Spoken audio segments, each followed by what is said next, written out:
오늘의 싱가포르 뉴스 전달해드리겠습니다. 7월 6일 화요일은 2명의 지역 감염이 나왔는데요. 모두 감염 경로를 알 수 없는 케이스였고, 이 중에 한 건은 해외 노동자 기숙사에서 나왔다고 합니다. 7월 7일 오늘은 총 5건의 지역 감염이 나왔습니다. 싱가포르에서 10대 남학생이 화이자 백신을 맞고 일주일 후에 쓰러져서 중환자실에 입원을 했는데요. 이 학생은 쓰러진 날 아침에 짐에 가서 웨이트 트레이닝을 했대요. 그리고 집에 돌아와서 있다가 갑자기 쓰러져서 병원에 실려갔는데요. 원인은 심정지라고 하는데 화이자 백신과 연관이 있는지 아직 조사 중입니다. 지금 현재 중환자실에 있는데 얼른 완쾌되면 좋겠습니다. 싱가포르 보건부에서는 백신 접종 후 일주일 안에는 수영이나 자전거 타기, 엮기 등의 운동을 하지 말라고 권고했고요.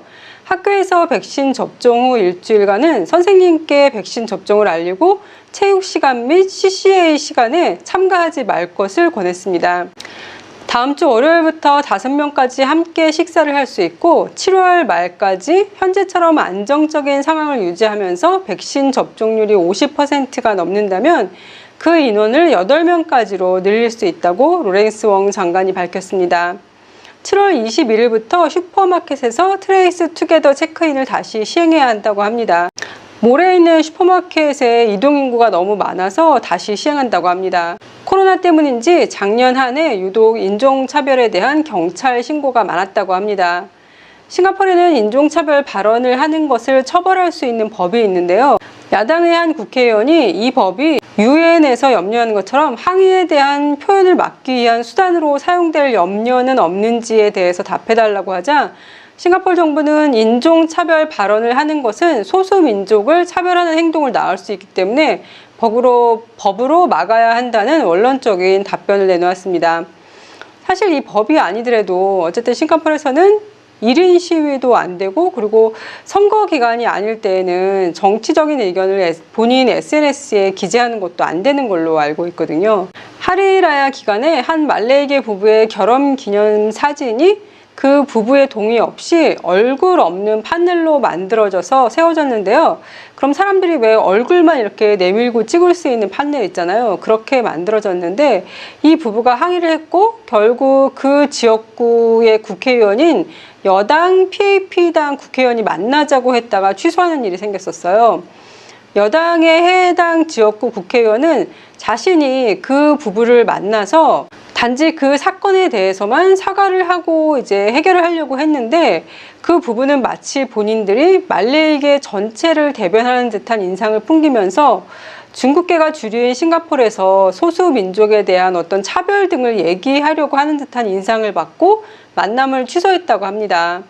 그러면서 싱가포르처럼 다인종 사회에서 일부 개인이 마치 공동체를 대변하는 듯한 일을 하는 건 안 좋다는 식으로 얘기를 했네요.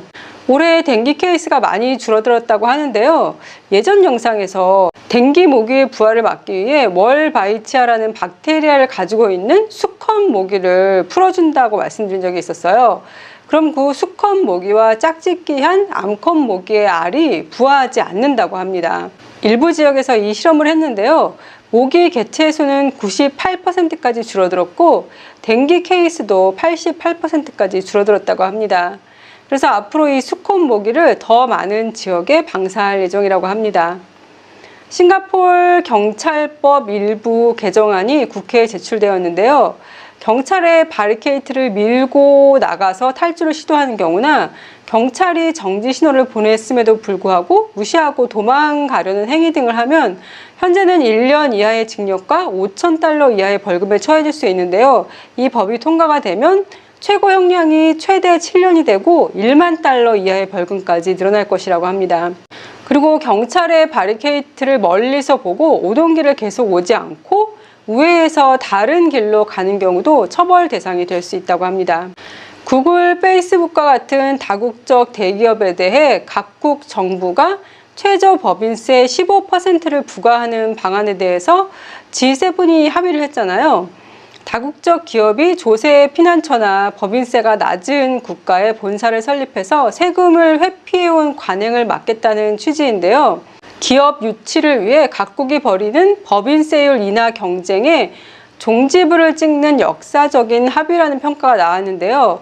더불어서 수익성 높은 다국적 기업이 이익률 10%가 넘으면 그 10% 넘은 것 중에 20%에 대해서는 매출 발생 국가에서 세금을 과세할 수 있도록 한 거예요. 그래서 만약에 구글이 우리나라에서 15%의 이익을 봤다. 그러면은 영업이익률 5% 중에 20%에 할당하는 부분을 우리나라에서 세금으로 이제 책정을 할 수가 있다는 얘기잖아요. 이 합의안은 G7 승인을 거쳐서 이제 G20 재무장관 회의와 OECD 회의에서 최종 결정될 전망인데요. 싱가포르는 이 법에 대해 걱정스러운 의견을 펼치고 있습니다. 이렇게 되면 세금 혜택을 주고 다국적 기업을 유치해온 싱가포르 입장에선 세금 혜택을 주는 메리트가 사라지기 때문에 다른 걸로 이제 다른 나라들과 경쟁을 해야 되는 거예요. 그 기업들을 유치하기 위해서. 그렇게 되면 다국적 기업들이 굳이 싱가포르로 안 오고 다른 옵션을 찾을 수도 있다고 생각하고, 그렇게 된다면 또 싱가포르 사람들에 대한 일자리가 그만큼 줄어드는 거기 때문에 싱가포르에서는 염려를 하고 있습니다. 외국인들이 고위직이나 전문직으로 취직하는 것에 대해서는 아주 오래전부터 싱가포르에서 얘기가 굉장히 많았거든요. 그러니까 싱가포르인들이 거기에 대해서 굉장히 불만을 많이 가지고 있는데요. 싱가포르인과 외국인이 고위직이나 전문직을 놓고 경쟁하는 것은 결코 제로섬 게임이 아니라고 싱가포르 정부에서 얘기를 하고 있습니다. 외국인들의 취업이 이루어져야 더 많은 외국계 회사들이 싱가포르에 회사를 차리고, 그래야지만 싱가포르인들도 더 많은 일자리가 생긴다는 논리입니다. FTA처럼 싱가포르와 인도 사이에도 포괄적 경제 협력에 관한 협정이 있었는데요. 이 협정으로 인해 너무 많은 인도 사람들이 쉽게 싱가포르로 들어오는 게 아니냐, 너무 쉽게 PR이나 시티즌을 따는 게 아니냐 등의 수많은 걱정스러운 말들이 있었는데요. 한 야당에서는 FTA는 괜찮지만 인도와 맺은 세카가 싱가포르인들한테 이익을 준다는 건 동의할 수 없다라고 밝혔고요. 그러자 싱가포르 정부에서는 이 협정을 통해 싱가포르에서 일하고 있는 인도인의 숫자가 전체 EP 숫자의 5%밖에 안 된다고 밝혔습니다.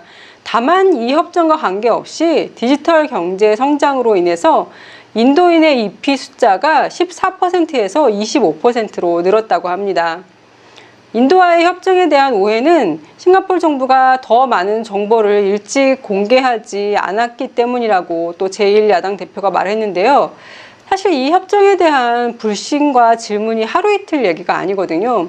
결국 싱가포르 총리가 이 문제를 자꾸 야기시키는 야당한테 불신을 만드는 잘못된 설명들로 인해서 싱가포르인들한테 불안을 조장시킨다고 약간 좀 불만을 표현한 것 같습니다. 그랩이 오늘부터 싱가포르 일부 구역에서 시범적으로 전기차와 하이브리드 차를 운행하는데요. 저스트그랩 그린이라고 불리는데 상황을 보고 차츰 더 구역을 넓혀간다고 합니다.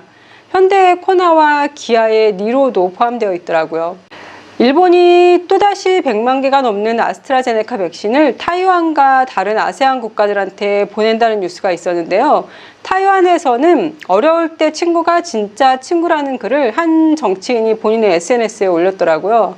일본이 이렇게 수많은 백신들을 계속 타이완과 아세안 국가에 보내는 것은 일본에서 생산하는 아스트라제네카가 아직 WHO 승인을 받지 못했대요. 그래서 어려운 국가들한테 백신을 나눠주는 기관인 코백스에 일본 생산 아스트라제네카를 보낼 수가 없다는 거예요. 일본 자체에서는 본인들이 아스트라제네카를 생산함에도 불구하고 혈전이 생기는 부작용에 대한 염려 때문에 아스트라제네카 백신 접종을 하지 않는다고 합니다. 그러니까 일본에서 만들어내는데 그거를 사용할 데가 없는 거예요. 코백스에도 보내지 못하고 일본에서도 사용을 못하니까 결국 이거를 지금 나눠주고 있는 것 같습니다. 일본의 아소 총리는 대만 해협 주변의 긴장을 평화적으로 해결하는 것을 선호하지만 만약 중국이 대만을 침공한다면 일본의 안보를 위협한다는 판단하에 대만을 같이 방어해 줄 것이라고 얘기를 했어요. 이 얘기는 뭐냐면 대만이 만약에 중국의 침공을 받는다면 그 다음 순서는 오키나와가 될 수 있다라고 얘기를 하고 있거든요. 그러면서 미국과 함께 대만을 지켜야 한다고 발언을 하면서 집단적 자위권 행사를 포함한 모든 선택사항이 일본의 시나리오로 계획되고 논의되고 있다고 말했습니다. 여기에 대해서 중국 대변인은 일본 측이 역사를 깊이 반성하고 실수를 즉각 시정하며 단일 중국 원칙을 고수하기 위한 실질적인 조치를 취할 것을 촉구한다라고 밝혔는데요. 일본에서는 중국의 위협을 인식해서 국내 총 생산의 1%에 해당하는 방위비 지출에 대한 비공식 한도를 설폐하겠다고 얘기를 하고 있습니다. 오늘은 여기까지고요. 오늘도 건강하고 행복하세요.